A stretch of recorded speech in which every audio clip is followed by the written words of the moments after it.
The Survivor Specialist Phil and Will are back, and we are recapping episode number 8 of Survivor 47.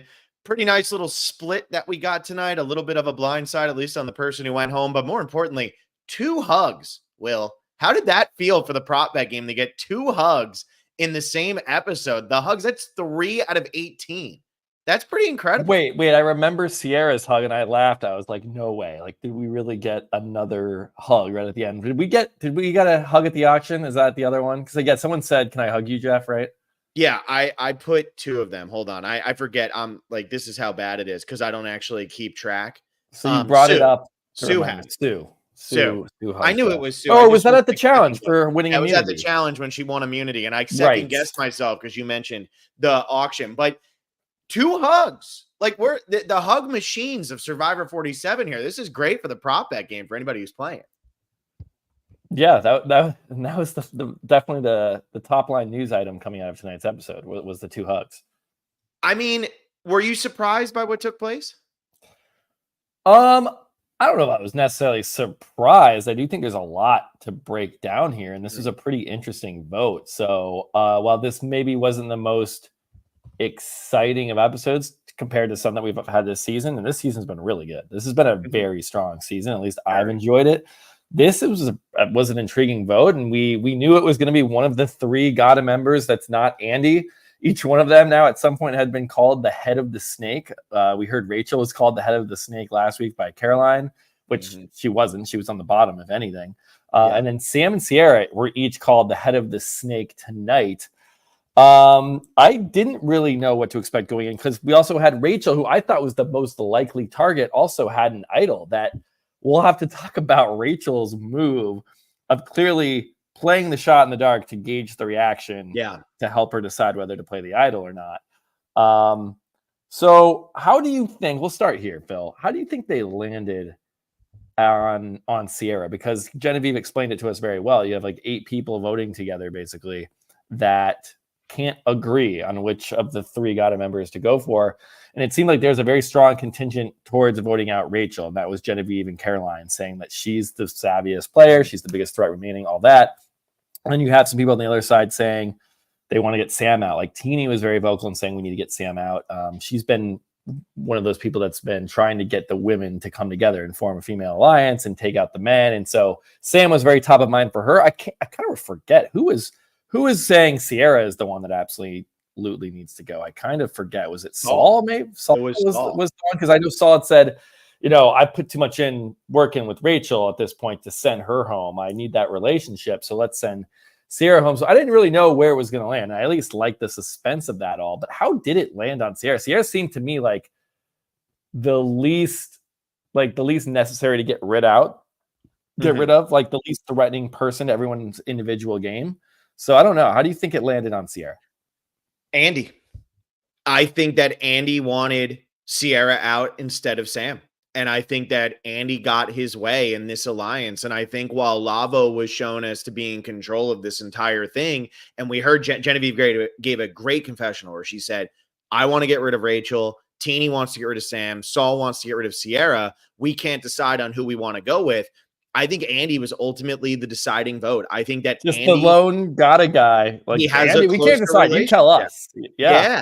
I think he has a closer relationship with Sam, and I think it was, if you guys want to work with me, Sierra's who I'm less comfortable with, and I want Sierra to be the one who goes home, and that's why I think it ended up being Sierra. Andy and Sam have always had a better relationship than Sierra and Andy did, and I think that's why Andy wanted this. Right, but wasn't that the strength of their relationship, Sam and Andy, like because it was so strong, it felt like such a betrayal that Sam was the one who put Andy's name out as a backup plan. And I almost felt like he wanted revenge against Sam more than he wanted revenge against Sierra. And to me, that was like kind of a questionable, like, I don't know, what do you do there? Because you were closer with him, it's a bigger betrayal. But also if you're going to move forward with someone, you probably want to work with Sam more than you'd want to work with Sierra.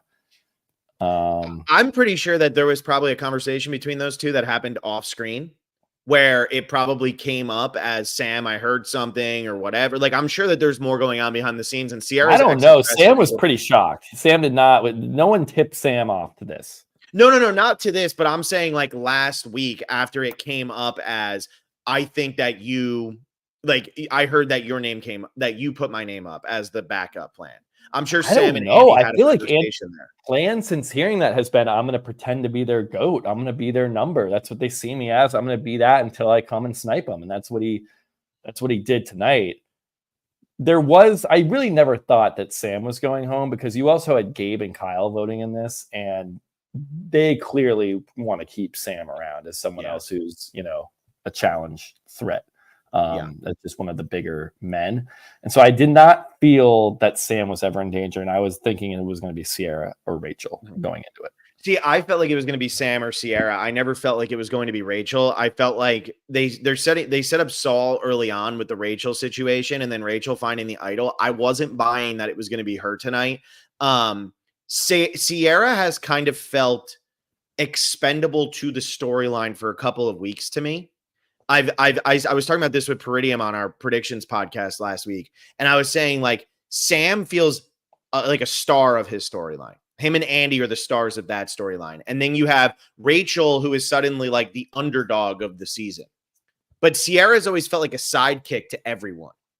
And she was getting like a very strange edit across the board. So for me, I always felt like it would be Sierra before Sam.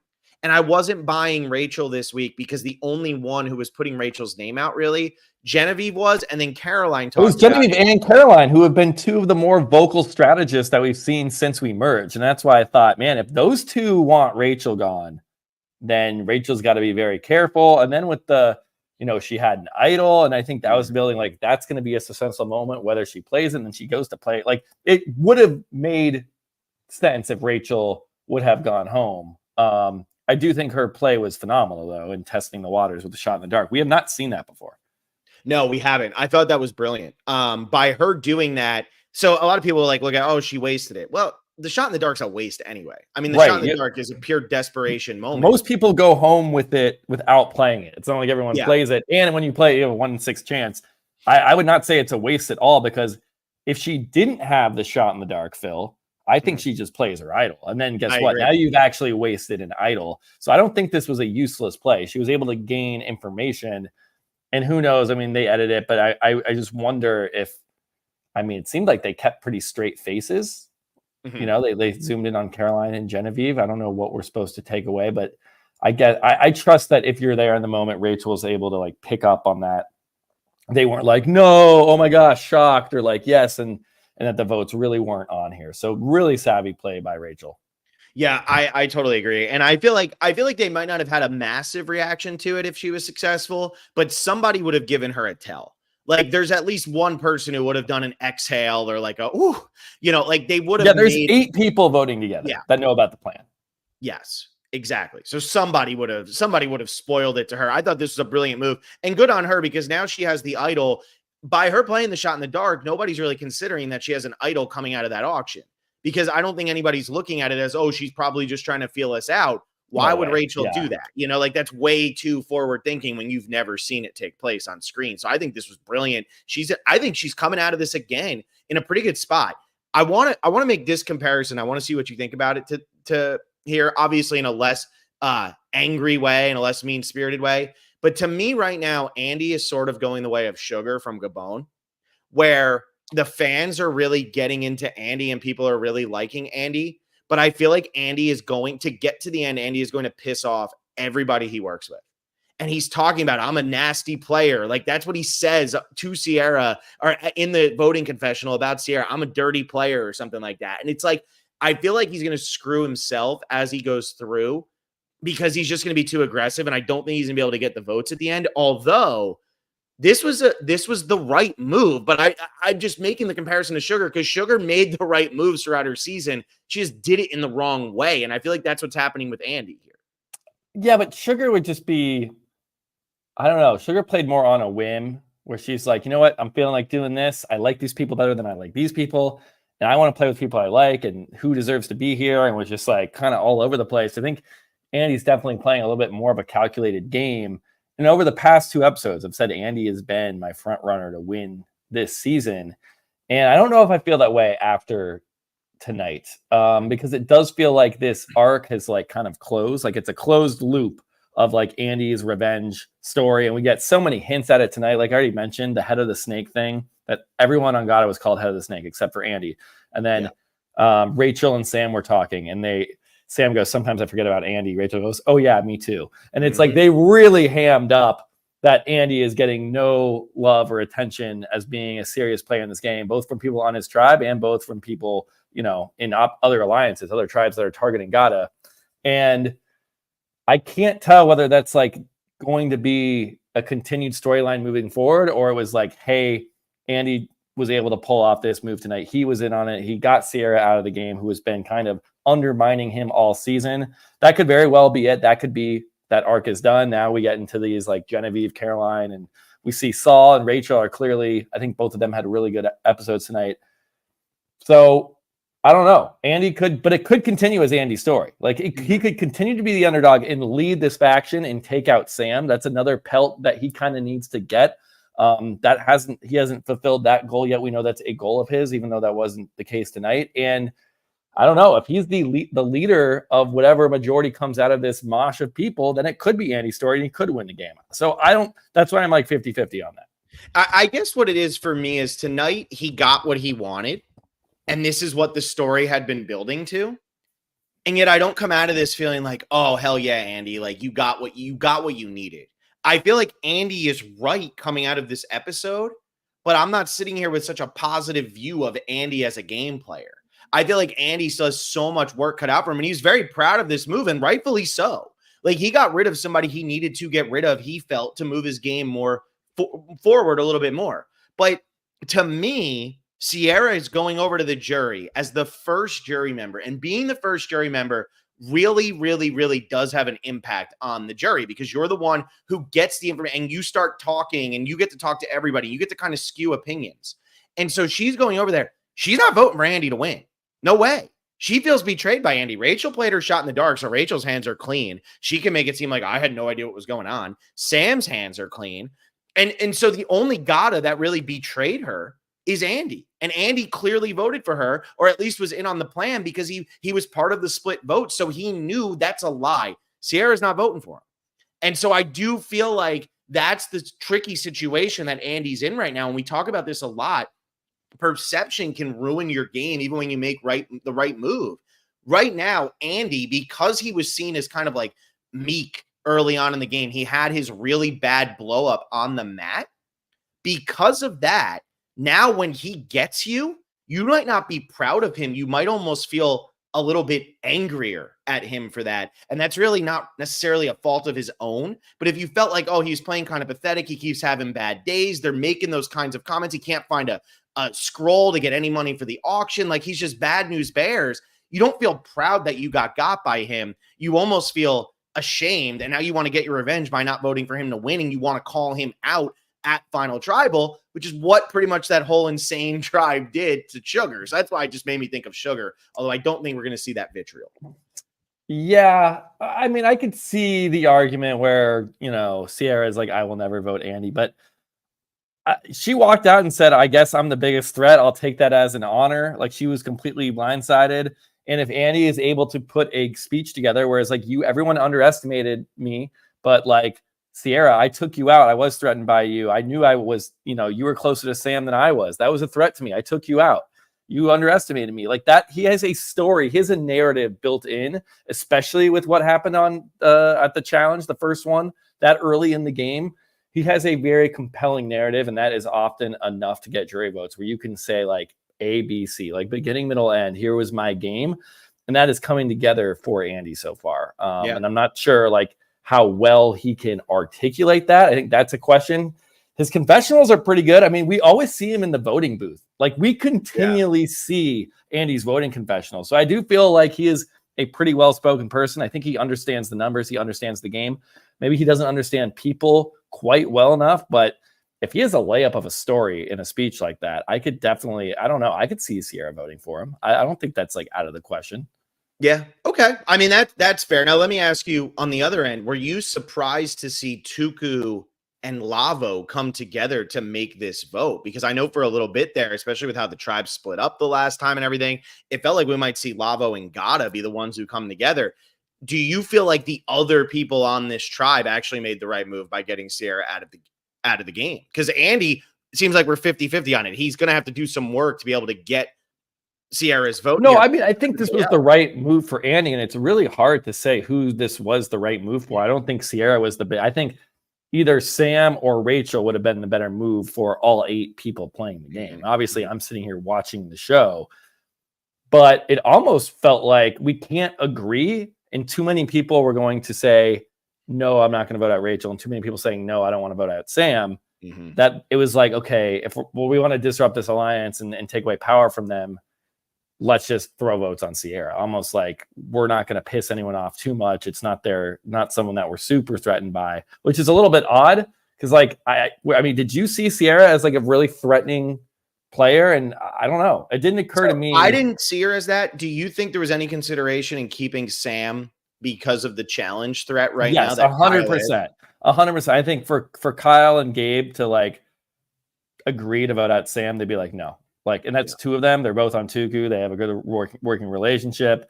They're probably like, no, we're not really going to do that. And then you also have Genevieve and Caroline, who are like the strategic forces kind of behind this alliance, saying like Rachel's our number 1 target.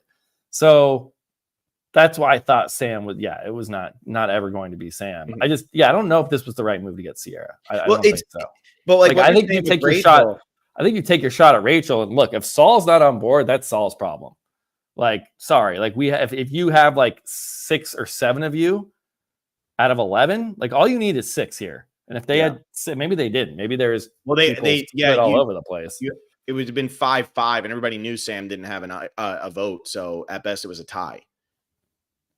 And then with Rachel, but what's Saul going to do? Then go run back to the Gata people and be like, Rachel, they're voting with you. I want to vote with the minority on this vote. Like, I want to join Rachel, Sierra, and Sam as their 4th member in a tribe of 11. Like, Saul doesn't have the power to do that. I think the correct move would be like throw the votes on Rachel and get her out. But obviously, we're watching the show. We know who's more of a threat and who's not. It feels like Rachel's playing she's a really savvy player, clearly, after the shot in the dark move.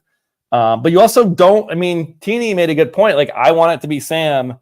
And like, I have a great friendship with Sierra, but I don't want to push too hard. I don't want to like ruffle feathers, and then the target somehow finds its way onto me. It's a delicate situation when you're working with that many people to not put your foot down and say, "Hey, this is what we're doing. I want it my way. This is best for my game," because that's going to rub people the wrong way. That's not winning Survivor right there. That's not good gameplay. So, and I mean, it's not surprising to me that Genevieve and Caroline both backed down on Rachel and went with another target, because that seems to be how they play the game. They let the game come to them.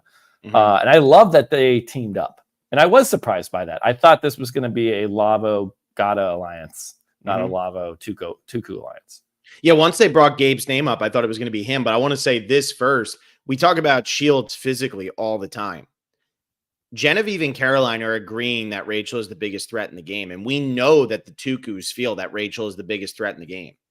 There's the potential here that Genevieve and Caroline and even Teeny are saying, why don't we keep sorry, I got distracted by the super chat, which I'll get in a second. But there's a potential here that they're saying, why don't we keep Rachel around as a strategic threat? As long as she's in the game, everybody's always going to know that she's a better player than we are. And that's what we keep saying. Like, we talk about it all the time with physical, but maybe from a strategic stance, that's also there. Maybe, but I don't really buy that. I think strategic shields or strategic threats are, especially in the new era, are people that don't stick out, that are playing the under the radar, smart, savvy games. And Genevieve and Caroline are both those types of people, and they can spot that Rachel is playing that type of game. I don't know if like Saul is walking around that camp being like, yeah, Rachel's the number 1 threat, or Kyle is thinking Rachel's the number 1 threat, or really anyone else on that beach for that matter. I think Caroline and Genevieve are savvy enough to know, hey, Rachel's playing the game like we are. She's the most dangerous. I don't think it's as obvious to everybody. So I don't know. A shield needs to be an obvious threat. And Rachel right now is not an obvious threat. That's fair. Let's throw up the super chat. Thank you, Soul Dope. 1, 2, 3, 4. Always love getting these. Who would you predict as a good path to make it to the final 5? It feels like Andy's story will be wrapped up before final 5. Appreciate the content. It's fun. Where can I find out about watch parties? Social media, man. Follow Bryson Wen, follow Fair Play, follow Rob, follow all those people. Those are the people who are throwing the big watch parties. for the most part. Kelly and Lauren did one in Seattle one. Seattle. Yeah. Davey did a Halloween party in Atlanta. Like, just follow all the survivors on social media, all of this stuff at this point. There might be a charge to get in because they're paying for the bar most of the time, but you're never going to be told, no, you can't go to these if they're posting about them. So that's how we hear about them. Final five though. How are you seeing this kind of shakeout now that we just had this happen? Kyle's won, air quotes, 3 immunities. People, I know he's like now tied for the record in the new era. He won 2. He finished 3rd in the other challenge. It just happened to be a win. But so Kyle, he's like worn the necklace 3 times. He has. No, look, he's done it. I'm just saying, fulfilling Rome's prophecy. Yeah, he needs one more. Right. But who are you seeing then making the final 5 after how this just shook out? Are you thinking that Lavo and Gata are going to like Lavo and Andy and Tuku are going to stick together and Sam and Rachel are doomed? Or like, what do you think's going down? I have no clue. It's really good. I wish I could give like a specialist answer of like, yeah, this looks like how the season's shaping up. But it's so hard to do with this group. I mean, just last week, Phil, I didn't do predictions and power rankings with you, but I imagine what you said was it looks like Lavo and Gata are going to team up, take out Tuku. You probably had Kyle and Gabe at the bottom of your power rankings. Is that a correct guess? Something like that? So Peridium and I had the same bottom 4. It was Sierra, Sam, Kyle, and Gabe. I'm trying to look. I want to look real quick and see what my official number was. Like what? Sure, but like what I mean is like I would have thought I had Gabe at the bottom. I know I had Gabe.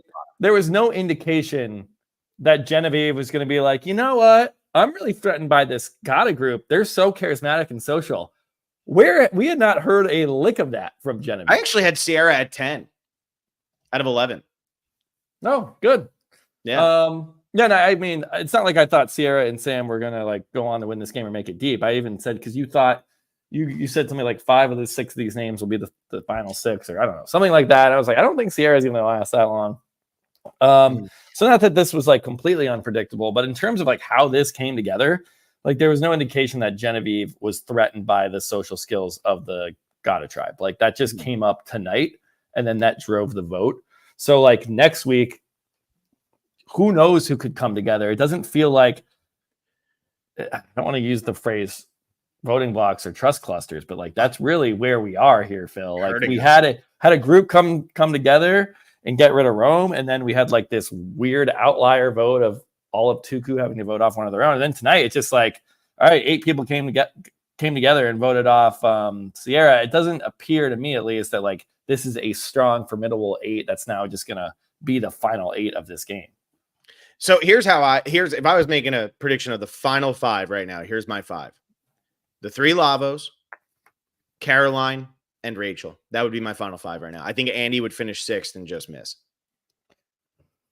Yeah, man, it's tough with, again, but that's why with Andy it's so tough right now. I'm so 50-50 on, is this still his story or did his story end tonight and now he takes a back seat? I really am 50-50 on that. But I think who we got in there? It does feels like Saul and Rachel are both going to be there to me. Mm-hmm. That's kind of the vibe I'm getting. Throw Andy in there. Why not? I think Kyle, Gabe, and Sam and Sue are done. So then throw Caroline and throw Teeny. Is that would that just almost exactly what I said? You had Andy and I had Genevieve. You didn't say Genevieve, did you? Yeah, the final 5. I feel like Genevieve is the final. She's like the Omer of season 42. It goes out at 6. So, all right, we've answered that. Let's get into some of the twists and stuff. We've talked about the dynamic here. Let's talk about this auction. I rolled my eyes big time when, they're running around, they're going to find the tubes of money. They sit down, somebody's going to lose their vote, whoever has the most money. The biggest issue I have with this is just that if you have the most money after the 5th item, you're just going to bid. There's no bidding then. You're just going to put up all your money because you have no reason not to. But they did put some twists into this. What do you think about the twists they did? I've been saying all along, they're moving in the right direction.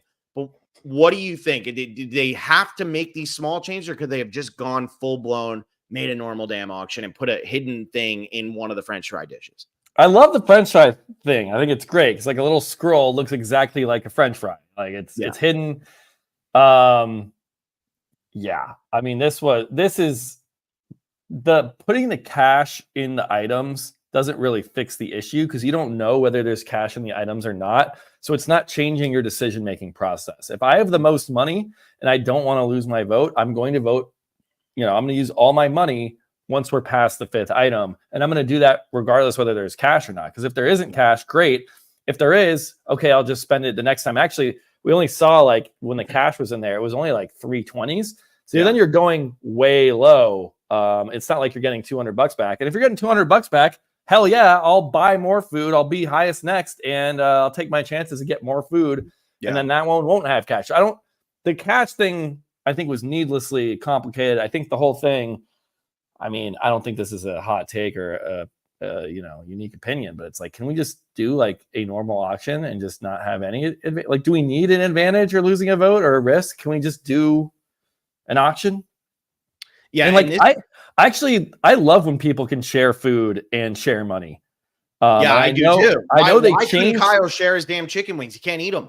Yeah, and why can't you sell them? Like, one of the best auction moments ever is in Mike Renisia, where it was just like, Eric, like, I'll pay you $40 so I can eat the cake off of your fingers and suck your fingers. Like an insane TV moment that you can only see on Survivor. That now we can't have anyone pay to suck chocolate cake fingers. Like, that's funny. The actual best moment? It's the next season with sharing the damn cookies. The cookie one is the best. And it's like, you should be able to share food. Guess what? It shows who's working together, or people teaming up money and betting over their $500 if they're putting money together and then splitting it. It's all good. It's all story. It's all about the relationships of the people. So, and it's just lighthearted and more fun. Like, it just feels like we're playing this like dangerous game and no one really cares. Everyone's like, I'm going to eat, I'm going to bid. Like, the vote thing feels like it's just a random wheel. It is random. And this is a point that Gordon Holmes made, and now Michael Wild puts it up here. Not saying it happened, but production could have put that scroll whenever they decide to and have like a 99% chance of knowing who it would go to based on everyone's cash. Because after the 5th item, whoever has the highest amount of money is just going to bid all of the money. So I don't want to You could say that about any idol, pretty much. You could, but I just think this one is more obvious than others because it's literally like, Rachel has the 3rd most amount of money. Let's put the French fries and stuff there. I think it was predetermined it was going to be in the French fries, though, because the whole point of it. You can move where that item is what I'm saying. Yeah, I doubt they do that. I think there's an order. Mm-hmm. You're probably right. I just, people are going to. Whenever people have stuff, there's no reason to do that. Like, why would like, you have an order you want, like, why would it be unfair? There's no reason to do that. Why are they taking away votes? There's no reason to do that. I don't know No, there is reasons to do that. It makes tribal councils more dangerous and exciting, and they try to get unique votes, and that's part of the new era. Does it make it more exciting? I'm just saying, there at least is a goal. There's no reason that you're going to like benefit one player about trying to guess how much money they have and putting the burger in the order. Like, come on, that's baloney. I'm telling you guys, that's just not how it goes. He, like you said, he's not saying it happened. Gordon Holmes not saying it happened. I'm not saying it happened. I'm just saying it could. And that's something, it's weird. But anyway, I just think, especially now that they've hidden a clue inside of something and you don't have to bid on something to get it, like it can just be hidden in any of the food items. People are going to want to bid. Just hide. Yeah, now that you have this, we don't need the bullshit. You don't need the extra layer. It's already a very fun segment. Just let people eat and have fun and share food and share money and like get mad at each other. Like, we've just had so many great, like, it's when like they were doing the chocolate and peanut butter and stuff. It was amazing. Yeah. No, it's still a fun segment. I'm so glad the auction's here, but I don't want to beat a dead horse. Does anyone like this new version? No. Does anyone prefer this to just a normal auction? What I will say is I like the idea of everybody's gonna bid $200 and whoever eats the grubs then gets the food. Like, I like that. Was weird though that you got your money back if you didn't want to. Well, because it's a punishment for not finishing. That's what it is. Like, if it was a normal auction, you wouldn't get the money back. But in this version of the auction, I thought you were bidding on a chance to play a game to win it. So if I bid $200 and here's your contest, you shouldn't be able to get your $200. No. But it's not that you're getting your $200 back. You're being forced to get your $200 back. That's the difference here. Because, like, let's say Sierra. Because it's a punishment. But didn't Sierra buy more? Didn't she just like buy more food? Well, but that could have been the last item. And if it was the last item, then Sierra's done and loses her vote. So she has to make that decision now on the fly. So there's more incentive for her. So that's why it's the punishment of getting the $200 back, because it's like, you couldn't get the food down. Yeah, I guess I'm not I think because I care so little about the punishment of losing one vote among 11 people voting, like your vote, I get it. It's your voice in the game. It's your agency, all that. Like, I don't think it's going to make or break a plan, like when you have one vote removed and there's 11 people left. So I think I'm looking at it like more, I want my money back so I can buy more food. And like, it feels like a random wheel of who has more money left. And the number, like the item number is completely random. Jeff pulls it out of a bag. So like, I'm not going to, if I'm playing that auction, I'm not going to worry about like how much money I have left. I'm going to bid my highest so I don't lose I'll do my best there. But if I'm getting money back, or if there's a challenge, I'm not going to do. It's like, I want money to buy food. That's my goal. Yeah. I don't care if I have the most money left if I'm able to buy more food to eat. At least that's why I see it. Yeah, I don't know. I mean, it's just they just don't need it. Like, just have the auction. There's so many fun moments in this auction. You can play. I'm happy to play around, and then next time you bid the 200 to try to get the food, and you don't get the money back because there's no punishment to having a lot of money. I just think, like, get rid of the nonsense. There's no reason for the nonsense. It's not more exciting from a fan base. Nobody in the community likes this better.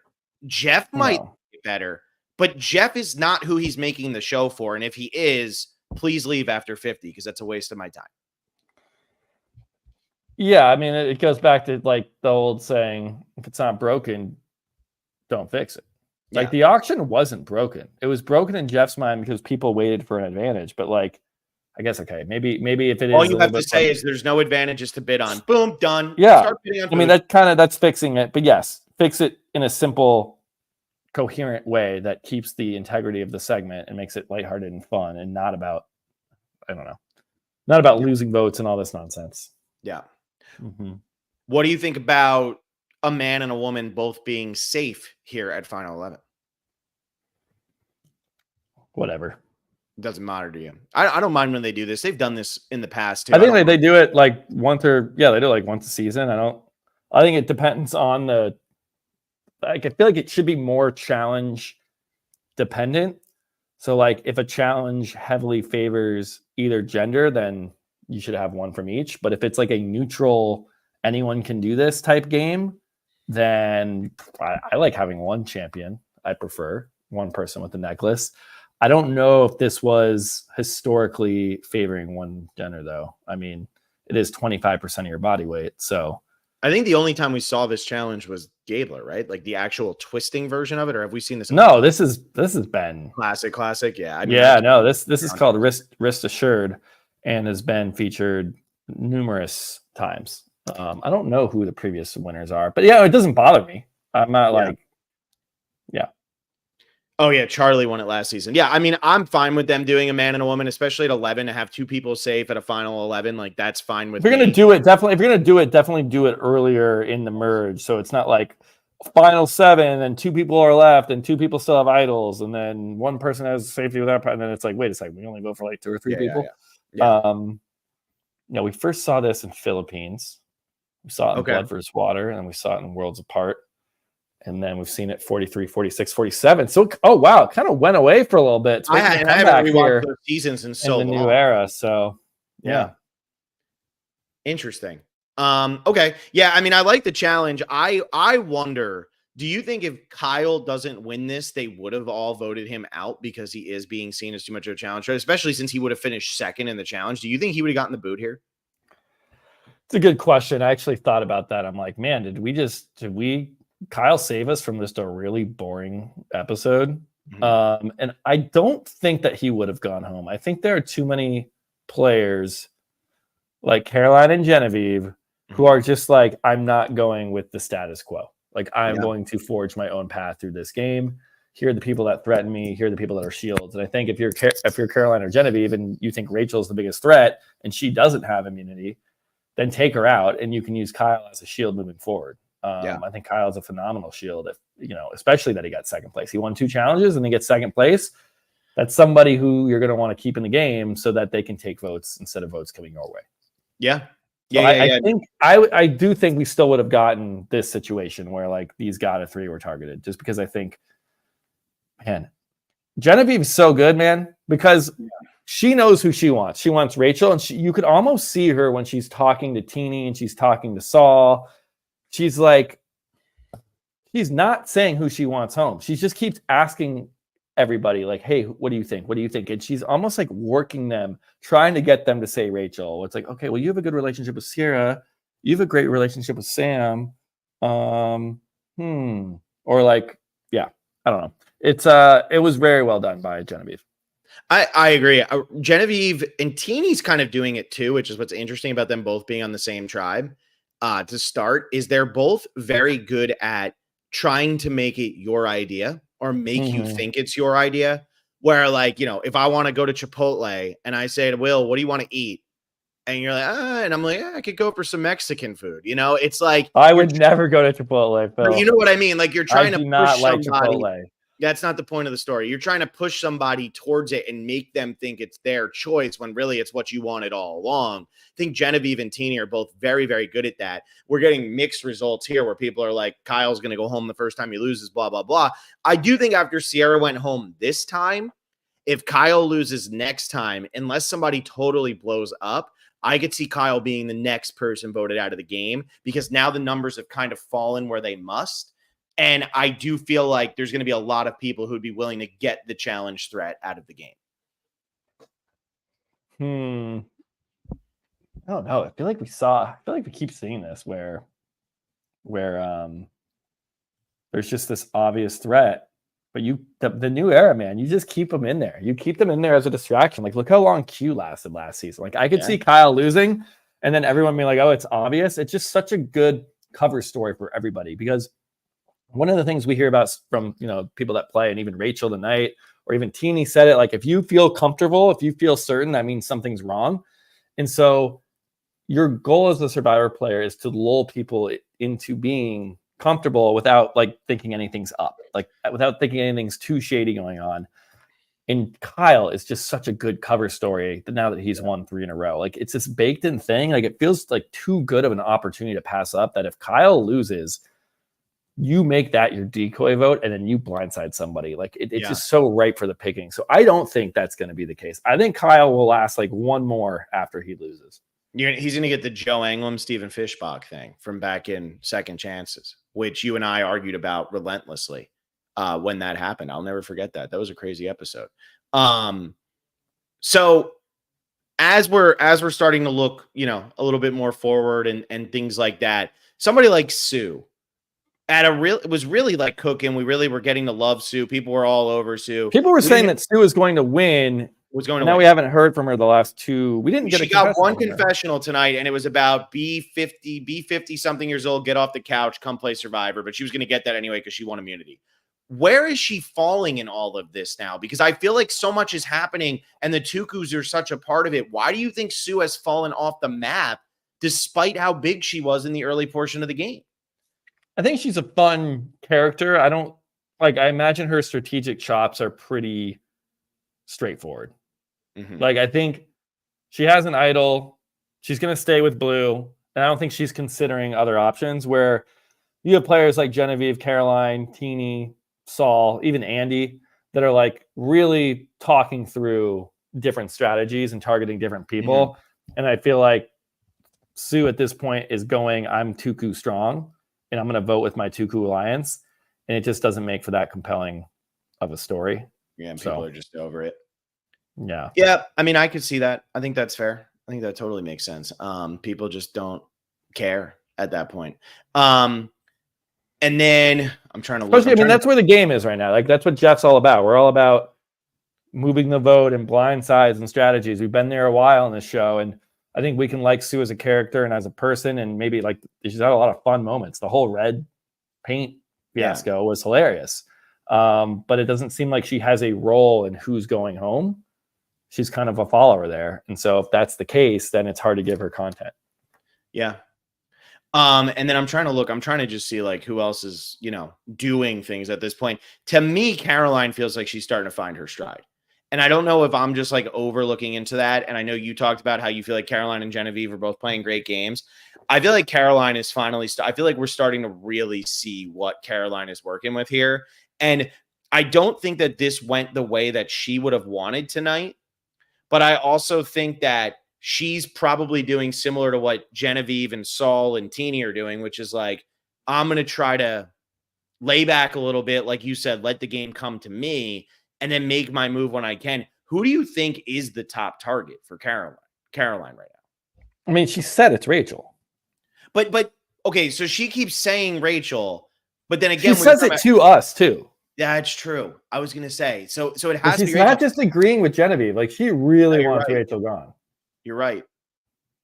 Yeah, because I was thinking maybe I said this last week. Like Caroline and Genevieve are playing the best games, yet I don't think either of them win because we don't know anything about them personally. And Phil has this confessional theory, dude. And both of them fall out of it, right? Both of them have gone an episode without having a confessional. Caroline has not.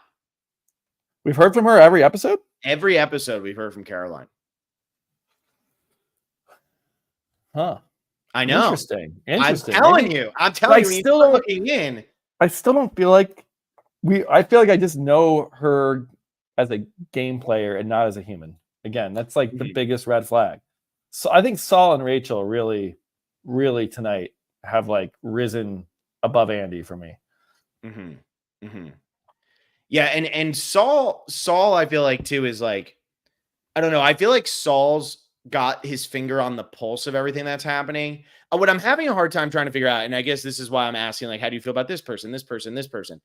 What I'm having a hard time figuring out is Sierra went home tonight. And we've talked about, do we think it was the right move? Do we think it was the wrong move? But who really benefits the most from I don't know. And like, what does it change? Yeah. Like, all it does is notify Sam and Rachel that they're at the bottom, that it's 8-2, at least when we're looking at this most recent vote. But I'm not sure it like really mixes anything up that much. It doesn't.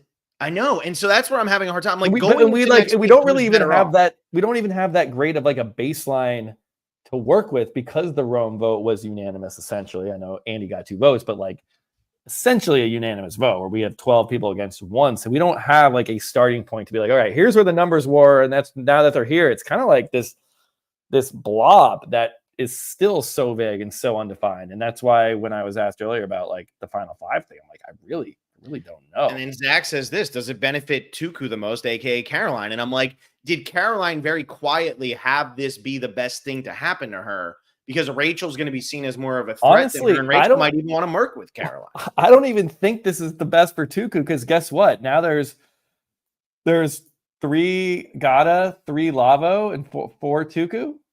So like now Tuku is back to being the tribe that has the most numbers, and that's kind of how you see it go in the new era. Also, where it's like, okay, we got to take out one of Tuku because they're a strong 5. Okay, well Tuku goes down to 4, and it's like, wait, those Gata 4, they're so charming. Out of nowhere. They're and then it's like, all right, take one of them down. It's like, wait a second, Tuku, they have 4. So maybe it's best for the Lavo people. I mean, if we're looking at this, who else was going to go home? I think if we look at this from Saul's perspective, clearly he's a strong relationship with Rachel. So good that it wasn't Rachel for Saul. And then Saul's another, I don't know if he's like great at challenges, but he is a man. And when you look at men, you want to have these stronger challenge threats out there. So that the fact that Sam is still around as a potential shield for Saul is good. So maybe Saul is the winner in all of this. I don't think it's that great for Genevieve or Caroline. Teeny, I guess like it's really bad for Teeny. Teeny was the one who Teeny liked Sierra. Yeah. So like it's not a. So is this just like? Is this Saul's win? I mean, maybe Andy is the winner here because he's on Gata. And he reduced Gata's number by 1. So now there's only 3 Gata left. And he's kind of flipped. So now Gata's completely fractured. And he's not really looked at as a target. I mean, so maybe Saul and Andy would be kind of the and it feels like they showed us where it was like Andy got what he wanted. But then at the same time, I'm walking, like I said it earlier, he's walking out of this episode. I'm not like, oh shit, Andy's in such a good spot. I'm like, Andy kind of revealed his hand. Why would you reveal your hand at final 11? That seems too early to reveal your hand. It does feel early, and I also think his main target is still Sam. Yeah. Yeah. I don't know. Weird. We're left in the dark here, and it really is due to two very unique tribals in back-to-back episodes, where the Rome one is kind of like, and then I know we get dog piles, but that was to have 12-1 is like, that is unheard of. That like just doesn't really happen. Not that it's never happened before, but it's not common. And then the next vote, to have a pre-merged tribe just be the only people who can vote and have to vote each other out, that's very, very unique. I don't know if we have ever seen that one before. Mm-hmm. And so to get those two back to back, we're still left with like not knowing where everybody stands. Yeah, I know. And honestly, that's making it entertaining. Like, I'm not mad about it. So no, I this week, like not knowing like it, and we know these characters so well, and I think a lot of them have good cases to make it deep. Like Rachel had a really good night. Saul's coming on strong. Genevieve and Caroline have had great post merges. Andy, so far, it's like his story. Yeah. I think Gabe and Kyle are kind of falling out. Sam, I really like him as a character, but it doesn't roam the host top in. It wasn't 12-1, but it felt like it. It was 11. Yeah, I mean 12-1 in terms of who was in on the vote and who wasn't in on the vote, not the vote count. But thank you for tuning in, Rome. Yeah. It was a very unique tribal council. And yeah, so this weekend, 9 a.m. on Sunday, breakfast time, everybody here on the East Coast. Jake O'Kane. 6 a.m. on the East on the West time. Coast. Oh yeah, my God. So I'm doing breakfast with Jake O'Kane from Survivor 45. And I am excited to talk to him about what he thinks is going to happen for the remainder of the game. Because it feels like every time somebody's on top, they fall off. And it's like, I'm going into the final 10 here without having a really good feel over who is going to be 10th place and who is going to be 9th. Like, there's no obvious, this person is so screwed. And that's really fun because it should be Kyle. Like, if Kyle loses immunity next week and he goes home, okay, that's pretty predictable, but maybe it happens in an unpredictable fashion. But right now, I'm just really, really enjoying watching week after week going, okay, who is supposed to be the main character of this season? But also, everybody's a supporting character on this season. There's nobody who's a waste of space. It's like an ensemble cast in a movie where it's like it's like Ocean's 11, where you just have a bunch of A-listers, like heavy hitting actors, or like Love Actually or something, where it's not anyone's the main guy. Maybe Love Actually is a better example because Ocean's 11, you do have kind of the main. It's Clooney and Brad Pitt. And Julia Roberts. Yeah, to an extent. Yeah, you definitely have layers there. Whereas, in Love Actually, so you just hop all over. Now I'm gonna have feel it in my fingers, feel it in my toes, stuck in my head for the rest of my life. So thanks for that. I hate that movie so much. Oh, you hate that movie? Oh, it's so bad. I hate that movie so much. I think it's like an overrated movie, but I still like it's still a good movie. I think it gets a little too much, probably a little too much love, actually. Whoa, look at you. But it's a good movie still. Yeah, I mean, like I said, I feel it in my fingers. I feel it in my toes. That's the only thing I got. I want to jump and I want to do some props and stuff because last week I wasn't here. So I just want to make sure like we're chilling with this. Look, black shirt at the auction. Black shirt at the auction. Do you know how many black shirts we're up to? No, that's your job, right? No, yours. I said to you on the podcast when we did this, I said, we will keep black shirts if you want to count them. I mean, I will count them at some point. I don't have the answer right now. Yeah, I think we have to go back and look, but the number was at 7.5. I do know that we have hit a couple of these, so I just want to let people know. We did have under 0.5 tribe swaps. We did have under 3.5 members of a single tribe missing the merge. We did get at least 3 made it from each tribe. So that's just for the over-under game. I wanted to make sure we got those in. We got a bunch of butts off of seats last week. That was 5. That made me happy. Maybe we can get those numbers up. What was that line set at? 15.5 still. 15.5? Yeah. I thought we lowered it. Did we not lower I thought we lowered it too, because the idea was like you need basically one big one or like 2 small ones. 15.5 seems like a high number. Maybe we didn't move it though. I have to go back and check that. I guess we didn't. Sam finally hit 40 confessionals in the season. He's the first person to hit that. So he gets that for the prop. Sierra had a confessional in every episode she was in, and she hugged Jeff. Did anyone get, also, we've had 3 hugs this season. Has anyone actually like cashed it in? Oh, I don't know. Because so we have it through the paper. I don't know. Let me see. What number is that? That is 9. We have had a couple people cash it in. Yes.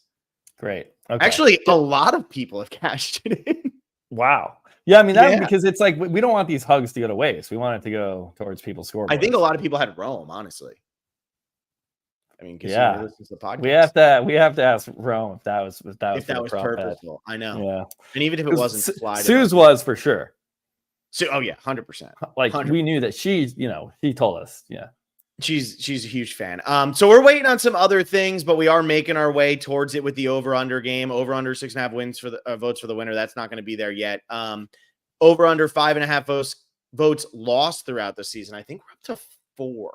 I think that's the number that we're at there. So, we finally got somebody who, God, now I have to click the page. I'm trying to click around to too many things at one time. Finally got somebody to play their shot in the dark. I think we're up to 3 or 4 idols. Like I'm keeping track of this stuff, just not perfectly. We've only had 2 different people win individual immunity so far, so we don't have that.